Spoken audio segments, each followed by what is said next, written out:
Hey dreamers, Bryce here from Midnight Notion, singer-songwriter, musician, and a big fan of Metallica, but I have no idea what my favorite Metallica song is. Could it be Just a Bullet Away? Let's use math to find out. Cue the intro.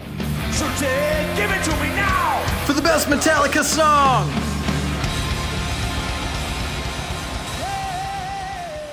Just a Bullet Away, here we are, track number 2 from Beyond Magnetic. I have never heard this song before, ever, and it's my 100th video in a row. I should specify because I have way more than 100 videos on this channel, but I started uploading, searching for the best Metallica song videos way back in October, and I've done it every single day for 100 days in a row. So round of applause. Yay, we did it, we did it. I've come from about 109 subscribers to over 430, so thank you so much to all of you who have joined me in this process. I'm really excited to keep going with the rest of Metallica and maybe some other bands after that, so we'll see where that goes. But for now, today we're going to listen to Just a Bullet Away for the very first time ever, or my first time anyway, and then I'm going to stop it anytime I hear something interesting, and then I'm going to grade it using the following criteria: composition, memorability, emotional response, instrumentation, and lyrics. Each category is a 0 to 4 scale with a grand total of 20 possible points.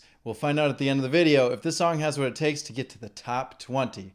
Make sure you hit that subscribe button, because I heard if you hit that subscribe button, you're going to find some money laying around on the ground and you're going to get to keep it, and it's going to, it's going to be nice. This is always nice to find extra money. Right? Right? Let's listen to the song.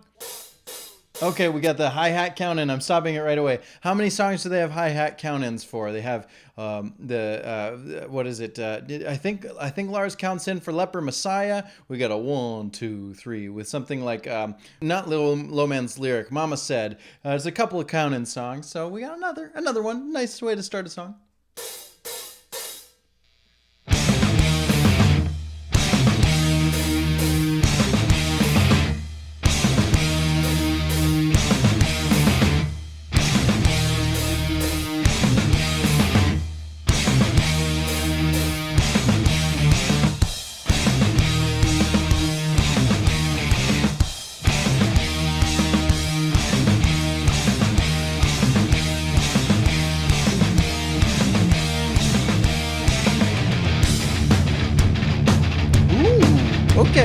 Okay, so I can already tell it took a little bit, because that is kind of an interesting pattern, right? It's kind of, there's a jerkiness to it. It's not a clean headbangy riff.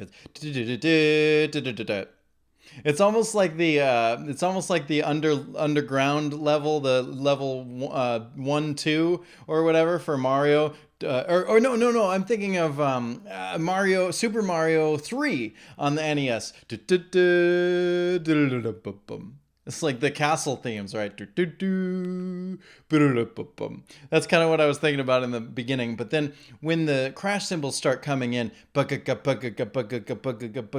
we can start to feel that triplet feel. This is a shuffle beat. 1 and a 2 and a 3 and a 4 and a... It's still 4/4, but it's subdivided into 3s. So every time when you notate it, you actually write it as if it's divided into 4s, but then there's a little note at the top of the sheet music that has a dotted 8th note to explain that every 8th note is actually like it's a shuffle beat. I don't want to go into shuffle beats too far. We've got to listen to the rest of the song. But that's what we have here: a shuffle beat, 1 and a 2 and a 3 and a 4 and a. You might confuse it for 6/8, but it's shuffle beat 4/4.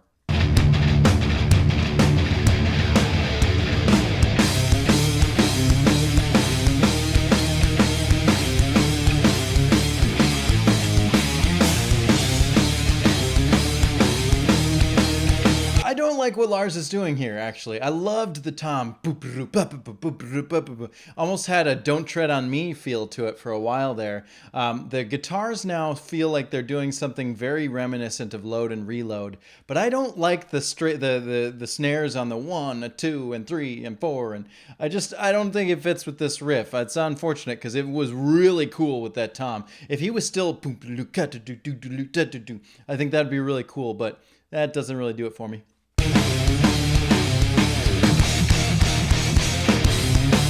I like those hits.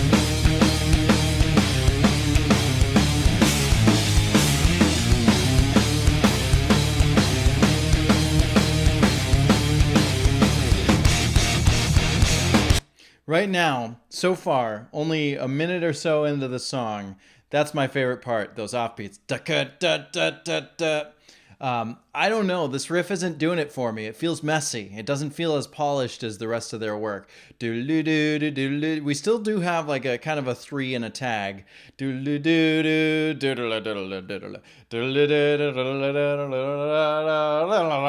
like a mess on the end. It just feels a little weird. And that's kind of funny because I have a song that's in a shuffle beat that has a similar movement. If you look at I Feel Bad For You by Midnight Notion, it has a doodle-doo. So it's probably the same structure. It might sound like I was copying Metallica, and I don't know. I probably could have been subconsciously, but like I said, I've never heard this song before. I like my version better. Just saying. Ooh, okay.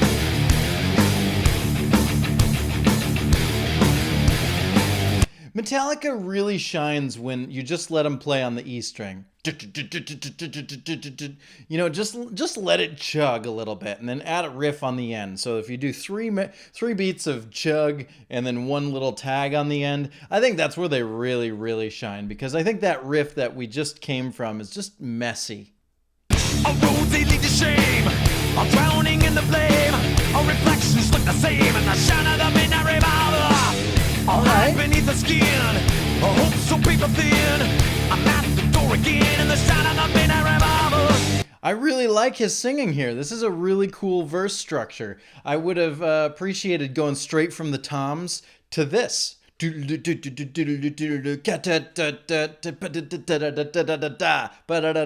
got a lot of fast staccato.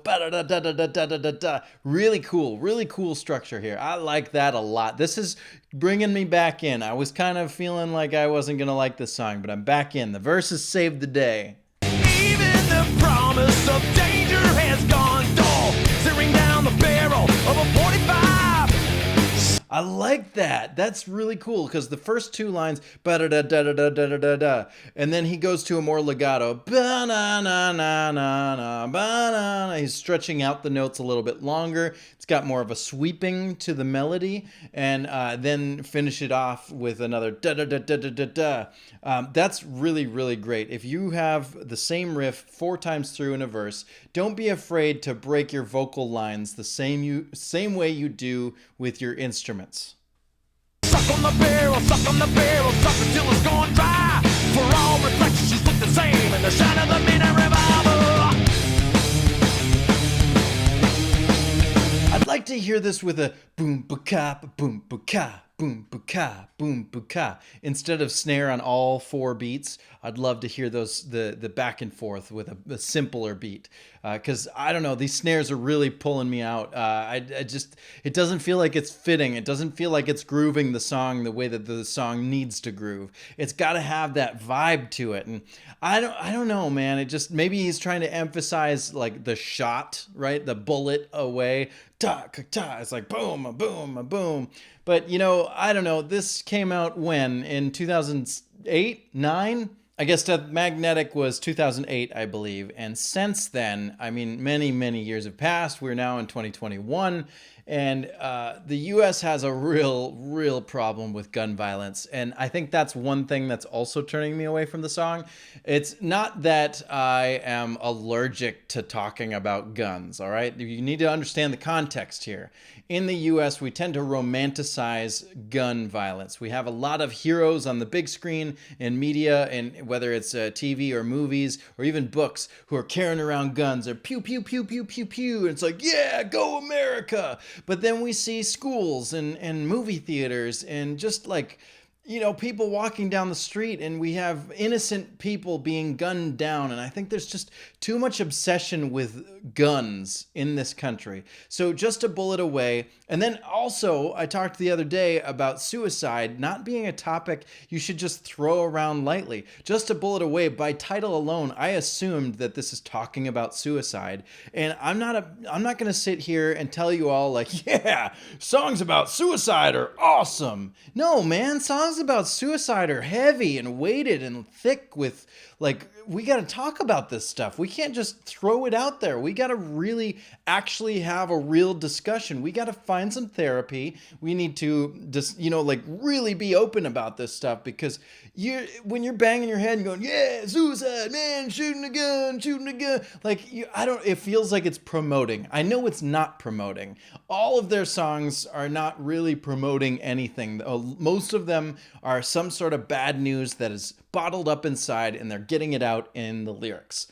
That's appropriate. But when the lyrics start to feel like it's pushing something, right? When it's starting to convince people that maybe, oh, this is a way out, then I'm kind of on the edge about it. And I don't know, there's a weird beat going on, the topic at hand, sucking on the barrel. I don't want to suck on the barrel. I don't want you to suck on the barrel either. Come on. And I know it could be a metaphor for a drink, right? It could be alcohol. Is there a 45 in alcohol? Probably. I don't know. I don't drink. Again, I don't drink. Non-drinking rockers, let me know who you are. I want to see you. I want to hear from you. But, it's just, yeah, it could be a metaphor, but from the time this was released to now, it just has a negative feel to it. It just makes me feel sad for the people we've lost to gun violence, the people we've lost to addiction, and of course the people we've lost to suicide. This isn't a happy topic, so I am going to need music that gets me to headbang all of that negative energy away. And so far, I'm not really super into it.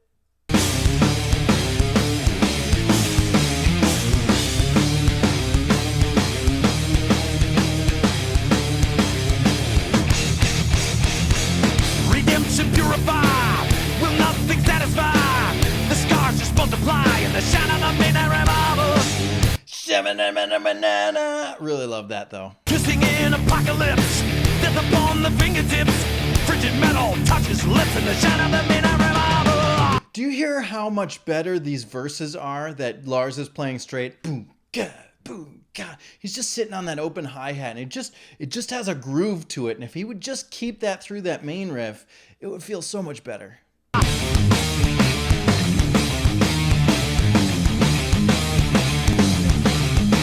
Because you lied.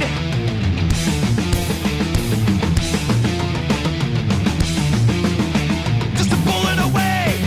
Just a bullet away from leaving you. Just a bullet away. Stop the voices in my head. Okay. All right, that was a little, it's messy again for me. Impressive. It's good playing. And there's a lot of stuff going on here. But I'm crossing my arms, because I don't know though. It's impressive, but it's just misplaced. Again, it doesn't feel like it's fitting, or it just like there's just a random kick and open hat hit, and then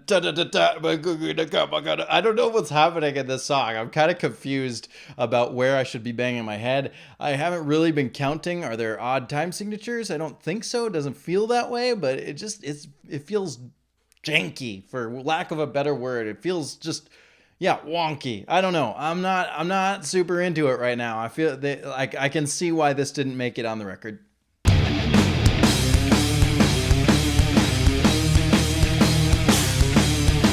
China.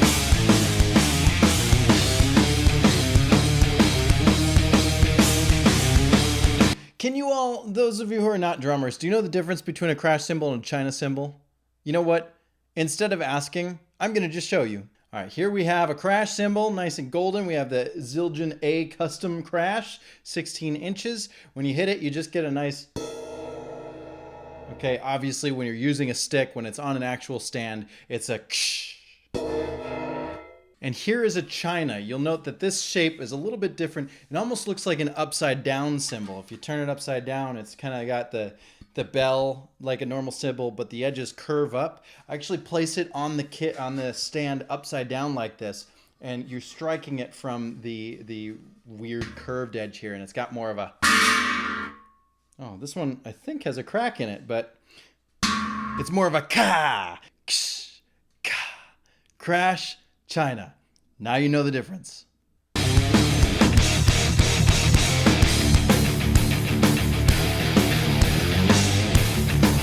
So it's a verse, no lyrics. Caressing at the faces, but to shine on the midnight revolver. Eternal borderline, all the faces intertwined. Oh God, now I see mine in the shine of the midnight revolver. Even the promise of danger has gone dull, staring down the barrel of a 45. Suck on the barrel, suck till it's dry. For all reflections look the same in the shine of the midnight revolver. His singing is a little off here too. It feels like he doesn't know what key he's in. It feels like he's kind of just slightly missing notes. I don't know, man. A lot of you were telling me that you were really looking forward to this song, and that you were saying that this one was better than yesterday's song, but I think it's night and day. I feel like the last one was way better. I don't know. I'm just some guy on the internet, but this one's messy, man. I'm looking forward to it. All right, we still got a lot of song left, so maybe there's some saving grace later in the song here, but so far, man, it's not looking well.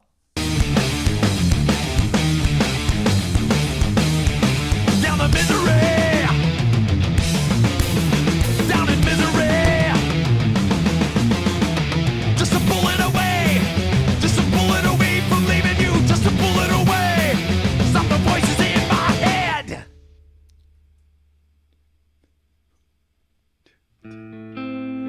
Oh. Okay. All right. I see it. This is the part where you're all going to say, this is what we were waiting for. This is the moment. We could cut out the first half and the whole second half is the best. Is that what I'm reading? Is that what you've all been looking forward to this moment? Because yeah, that chorus, if we're going to call it the chorus, it's just and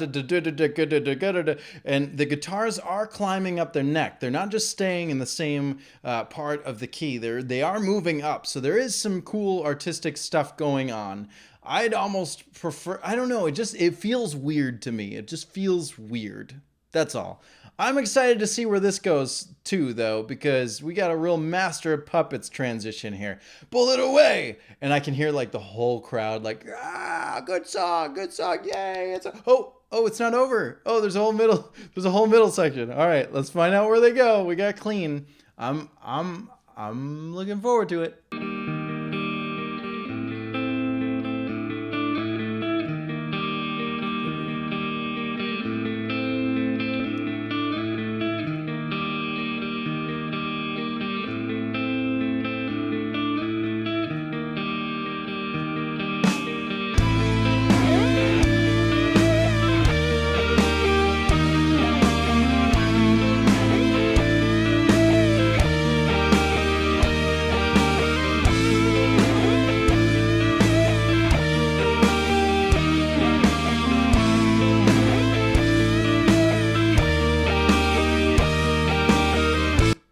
This is interesting. They got a really dream-like sequence here. You could argue that this is in 6/8, 1 2 3 4 5 6, 1 2 3 4 5 6, or you could also call it 4/4 shuffle in a different tempo. Both are going to be acceptable to me. I don't care if you change your tempo mid-song. I think that's exceptional. They had a nice pause. They had a long break. That was like an uncomfortable pause. It's almost like they're illustrating the end, like the bullet, and then now we have the ascension into the afterlife. Or it's swallowing the alcohol and going into a drunken stupor, whatever version you believe this is. That's what I'm getting from the music. Very dreamlike, and because it's dreamlike, that's the magic word. Somewhere in Dreamworld is available wherever you get your music online.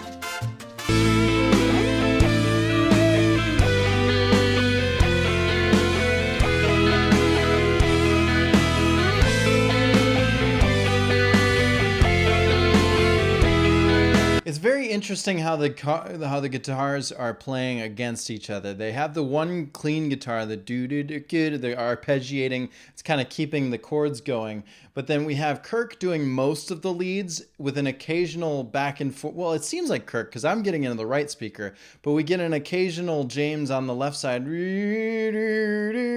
he's soloing throughout, but it feels like he's doing more of like the held out notes while Kirk is doing more of the movement. How they play this live, I'm not quite sure. I don't know if they just have a backing track for the clean part or if they forget about the clean part. It's just a little more guitars than they have in the band.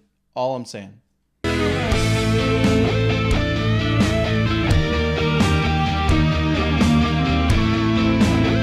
Do you hear that? One of the guitars is jun, jun, jun, jun, jun, jun, jun, jun, jun, jun, in the background, and one of them is doing the doo doo doo doo. It's just those are both James in my, or it seems like it would be James, but I don't know. You probably know more than I do. I've never heard the song before.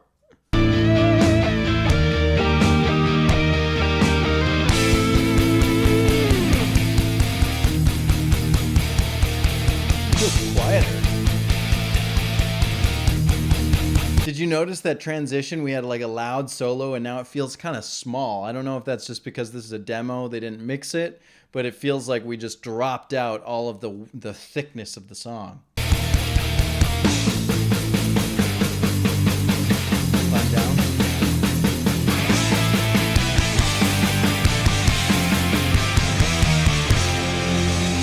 Okay.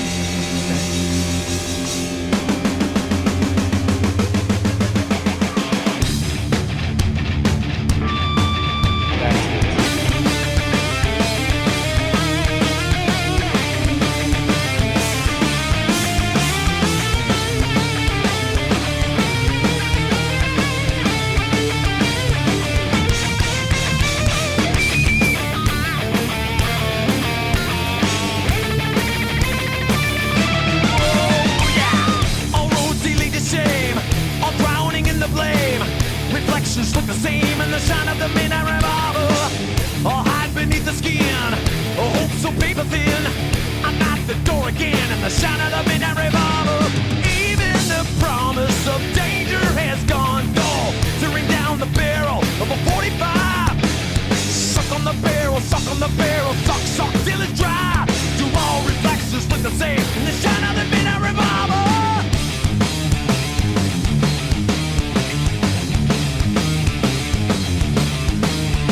You lied. Yes, you lied. Just a bullet away. Just a bullet away from leaving you. Just a bullet away. Stop the voices in my head. Huh. All right, well, that's the song. Oh boy, you all were looking forward to this. You set me up. You set me up with high expectations. Got bad news. Let's give this guy some points. Whoosh. Composition. I gotta say, this is not for me. I wanted it to be better, right? The whole time through, I'm like, okay, people have been talking about this song. They've been saying, wow, this is a really cool song. You're really gonna love this song. Oh, it's way better than the Hate Train. And I don't know what it is. I don't know what I'm missing that you're getting. I don't know if you feel the same, but this doesn't do it for me. It's rocky. It starts off pretty okay. It feels good, and then it changes into something that just feels like a mess to me. And again, there's nothing wrong with illustrating a mess through music. That's fine. But when I'm looking for a favorite song, I'm looking for something that has a groove that I can get into, right? I'm moved by music. I like when music gets me feeling something. And this one, the only thing I felt was kind of a dread. And to me, that's bad news.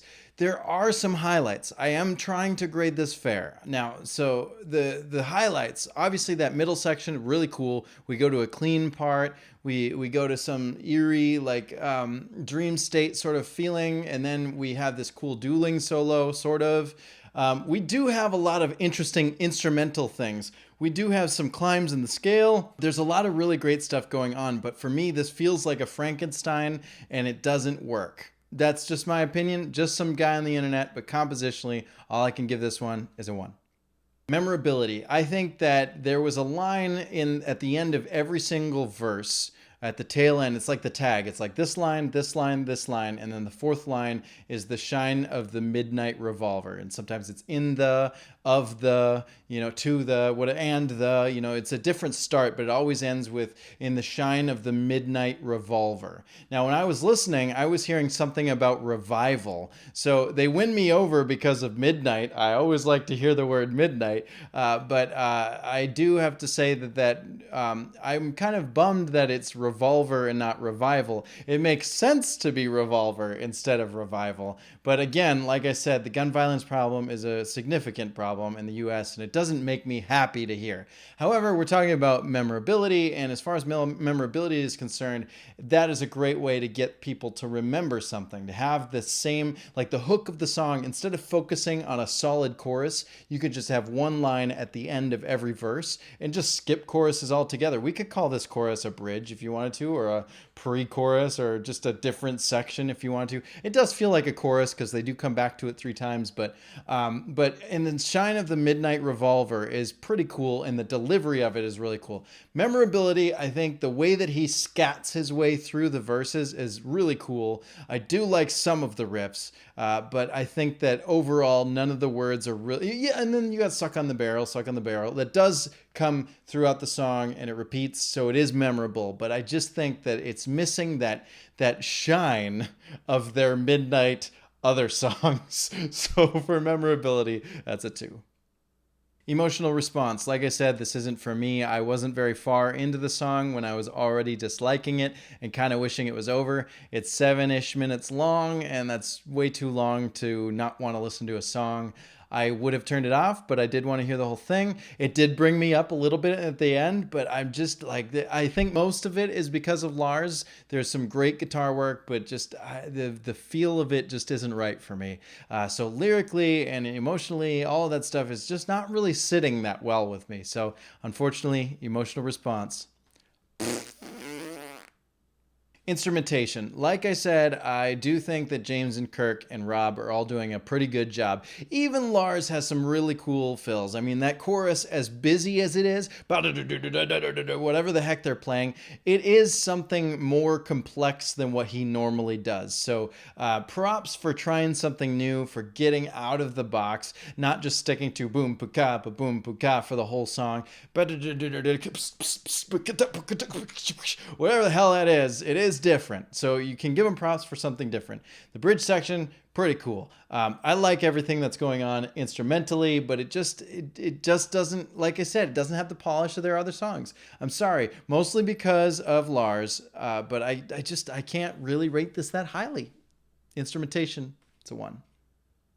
Lyrics. Now, just for a little moment, I'd like to put aside our little chat about the gun violence and really discuss these lyrics, because there are some pretty good things happening here. Like I said, I think that there's a metaphor happening that is not literally about a gun revolver, but more about the revolving door of addiction and alcohol abuse. The midnight revolver could be, in the middle of the night looking at the barrel of a bottle, right? You cork the bottle, you drink, you suck on the barrel, right? That's what it sounds like to me. It doesn't sound like actual suicide. But the framing device, right? The framing device of this is kind of masking addiction as a suicide, which is kind of like they work together, right? When you have an addiction to a substance like alcohol or drugs, you're actually constantly feeding yourself your own death. Suck on the barrel is kind of accurate. It's almost like you're killing yourself because you're drinking yourself to death. So there is a lot of depth to these lyrics, and I appreciate that. So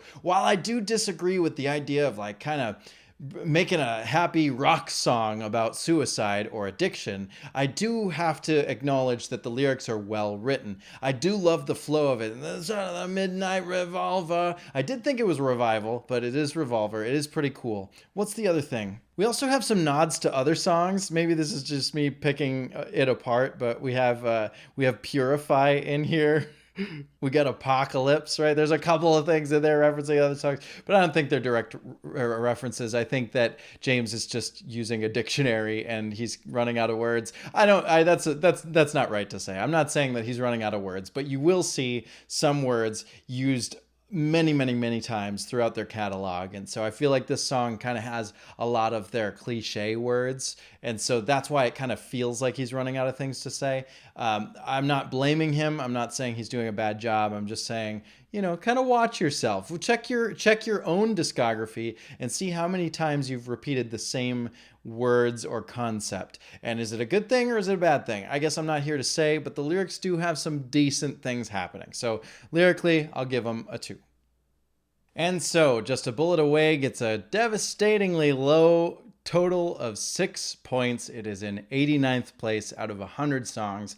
I'm so sad that it's so low on the list. Everybody's talked it up, and I'm kind of disappointed. But hey, I'm just some guy on the internet giving you my opinion of what I heard the first time. Maybe a couple more listens and I'll grow to love it. But I don't know. It feels a little messy to me, and I'm not really inspired to go back to it. So I'm glad it's over. Here's our top 20. We've got one on the top. We have a tie between King Nothing and Through the Never on the chopping block. And we have plenty of more songs to go. So now in the comments below, I want you to defend this song if you really love it. I want you to agree with me if you agree with me. You know what? I just want you to say what you feel about the song. Use my system, grade it fairly, and tell me what score you would give this song. Make sure you check out my music, Midnight Notion, especially the song I referenced earlier, I Feel Bad For You. It's available wherever you get your music online. And of course, smash that subscribe button, because tomorrow we're going to go to hell and back. And after this video today, we're going to do maybe a little live stream. I don't anticipate a lot of people being there, but I might pull out my guitar and have a little chat and jam with you all. So hit that subscribe, and I'll see you all tomorrow. Thanks for watching. Don't forget, you're awesome.